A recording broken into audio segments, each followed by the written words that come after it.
Hai, Selamat malam, selamat malam, selamat petang.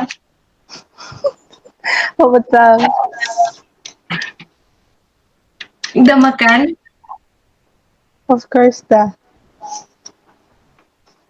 Oke.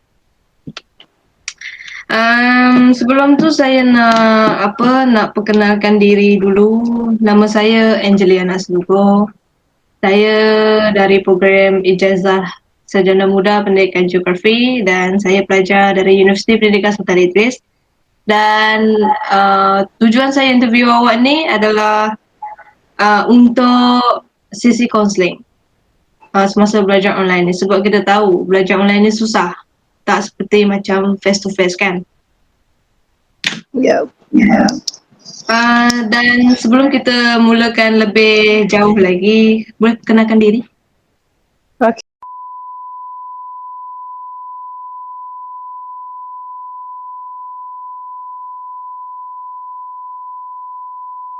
Tak nampak. Ya. Tingkatan 4. Next year nak tingkatan 5 kan? Yep, SPM. Semangat. Okay, sebelum saya nak tanya benda yang jauh-jauh lagi mengenai apa online learning ni, saya nak tanya dulu bagaimana perkembangan apa sisi persekolahan secara online awak sekarang ni? Adakah baik-baik saja atau sebaliknya? Hmm, Perkembangan online class agak baik sebab boleh catch up dengan rakan-rakan lain dengan syllabus. Okey lah. Walaupun ada masalah-masalah tertentu.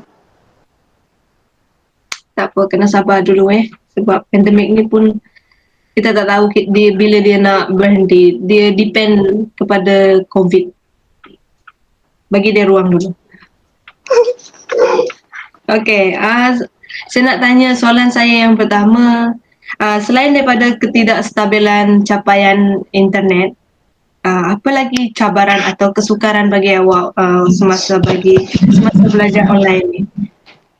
Cabaran semasa online class ni ialah bagaimana persekitaran saya yang tak selesa.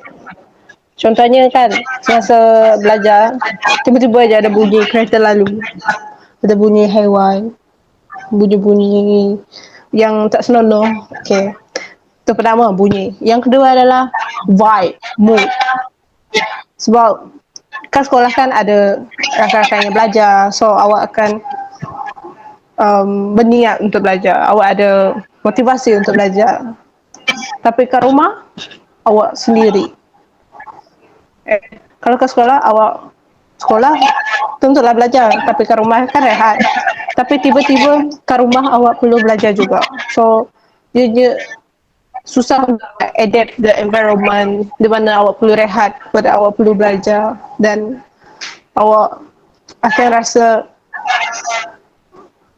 tidak semangat untuk belajar. Sebab kalau pagi kan kelas pagi, kalau sekolah pukul 5 tu memang dah bangun lah semua pelajar. Tapi ke rumah kan awak akan ada tengok adik awak yang masih tidur, awak ada akan tengok awak punya mama masih tidur masa tu kan. So awak akan terefek dengan mereka. So you tak sengaja escape your morning class.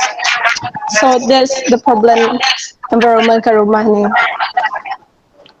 Ada juga masalah, contohkan mak tengah masak, punya makanan tu susah lah untuk concentrate masa awak belajar. Itulah masalah saya. Masalah. Tak apa, saya pun rasa juga hadapi juga masalah tu, tapi saya cuba selesakan diri saya. Dan saya buat tempat saya belajar tu macam sesuatu apa yang saya minat. Saya dekor bilik saya dengan benda yang saya buat mood saya tu lebih baik. Buat saya semangat untuk join kelas. Awak pun boleh juga cuba buat perkara yang awak suka, seperti hias bilik tempat awak belajar tu dengan perkara-perkara yang buat awak lebih semangat lagi, dengan perkara-perkara yang tidak membuatkan awak mengantuk ataupun tidur, dengan perkara-perkara perkara yang buatkan awak tetap fokus dengan pelajaran, tak apalah kalau apa mengeluarkan kos sikit-sikit tu tak apa. Itu pun untuk kebaikan awak sendiri kan.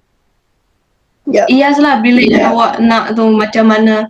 Macam kalau saya suka persekitaran yang apa tu seperti apa nama? Seperti seperti kecoklat-coklatan. Awak nampak bilik saya sekarang kan? Saya suka benda-benda seperti kayu. Sebab saya akan tenang dan dia takkan membuat saya ngantuk sebab saya suka tengok.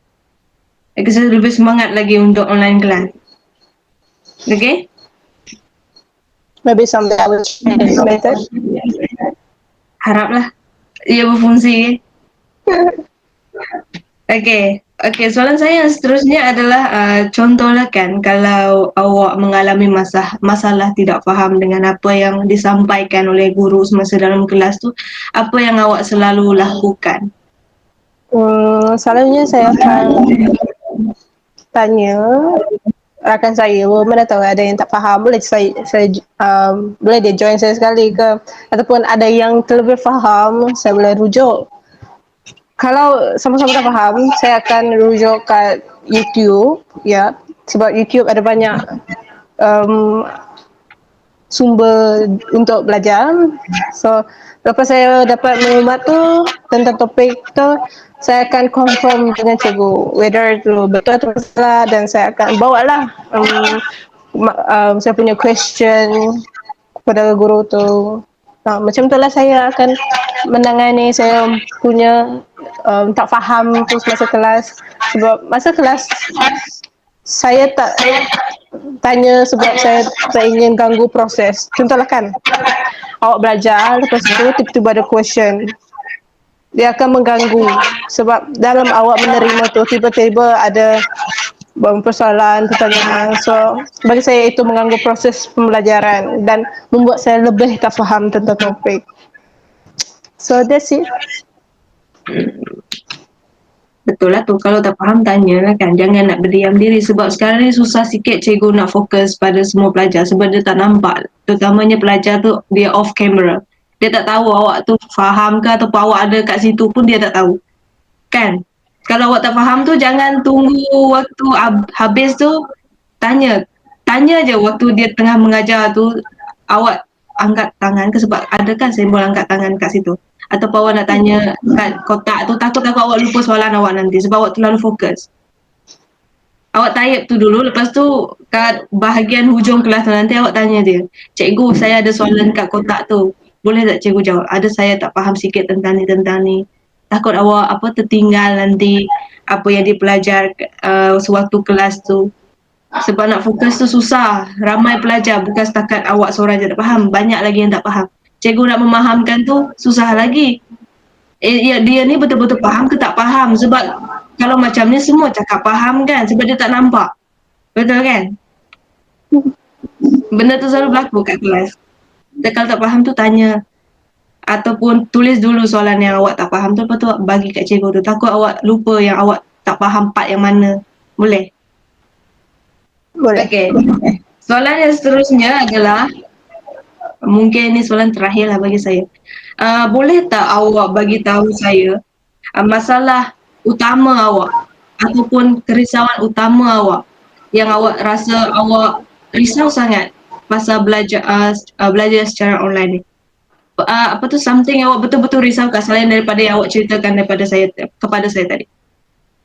Okay, masalah utama saya ke rumah ni adalah I'm worried about my mental health. Otak di mana semua berlaku. It is control your body, control your movement, it control everything. Tapi kalau benda yang utama, kalau rosak, of course the rest of it cannot boleh berfungsi, right? So, saya sangat risau tentang kesihatan mental saya sebab kesihatan saya memang kesihatan saya maybe akan tergugat sebab ada masalah lain. Semasa kelas tu lain suka-suka, and then tak faham, assignment tu siap, tak ada PNG, gagal. So, di atas sebuah masalah tersebut, it maybe um, I think it is because that many of students right now ada masalah mental, or maybe just like anxiety, depression, and so on. We don't know, right? This cause maybe look simple, tapi efek dia pada pelajar tu sangat mendalam. Due to this COVID lagi, that's my ultimate worries right now. Faham? Saya pun risau juga dengan masalah mental, bukan mental. Saya takut saya depres ataupun anxiety juga. Sebab kita tahu kita menghadapi anxiety tu macam mana kan. Tak apa. Kalau awak rasa awak macam apa nama sedikit-sedikit rasa macam awak punya mental tu sakit ke apa ke, stres awak tu teramat sangat, rehatlah. Tak rugi pun nak kosongkan satu hari tu untuk berehat, esok sambung lagi. Awak kena pandai nak seimbangkan waktu belajar awak, sebab sekarang ni kerja banyak-banyak cikgu bagi. Seperti yang saya cakap tadi, sebab dia tak tahu kita faham ke tidak, dia bagi kerja banyak-banyak. Tu kalau awak rasa awak macam mental awak tu apa, otak awak rasa macam lain-lain terlampau stres, rehatkan diri. Macam saya, kalau saya dalam seminggu tu saya ada satu hari untuk saya rehatkan diri saya, untuk waktu saya tersendiri, di mana saya tak buat kerja, saya buat apa yang saya nak je. Macam tu, kalau saya macam tu, saya rasa puas, sebab saya sudah berasa rehat, relax. Awak cubalah buat perkara yang awak suka, seperti yang saya cakap tadi, keluar jalan-jalan, sebab jadual belajar online ni dia tak menentu kan. Ada pagi, ada petang, betul tak? Yep. Pergilah keluar jalan-jalan sekejap, ataupun pergi ujung minggu tu pergilah. Bawa lah mak ataupun bapa pergi jalan-jalan, pergi pekan ke, untuk hilangkan stres awak tu. Takut dia bawa efek kepada mental kita. Sebab kita tak tahu efek dekat mental ni, kita tak sedar dia macam mana. Kan? Kita takut dia akan membawa kepada sesuatu yang serius seperti depression. Awak kemurungan, nanti susah juga. Buat perkara yang buat awak rasa macam enjoy your life. Lepas tu, hari yang seterusnya buatlah kerja. Jangan timbun tugasan yang cikgu bagi tu awak buat dalam satu masa.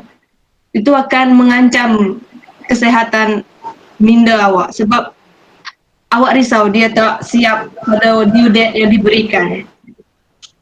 Buat sikit-sikit. Waktu cikgu bagi tu, jangan terus tapuk. Buat sikit. Boleh? Yeah, of course, and I will. Okay. Saya rasa tu je lah sesi temu duga atau counselling kita pada kita berdua pada petang ni. Terima kasih kerana meluangkan masa awak temu bual dengan saya. Yeah, and thank you for having me. Terima kasih. Sama-sama.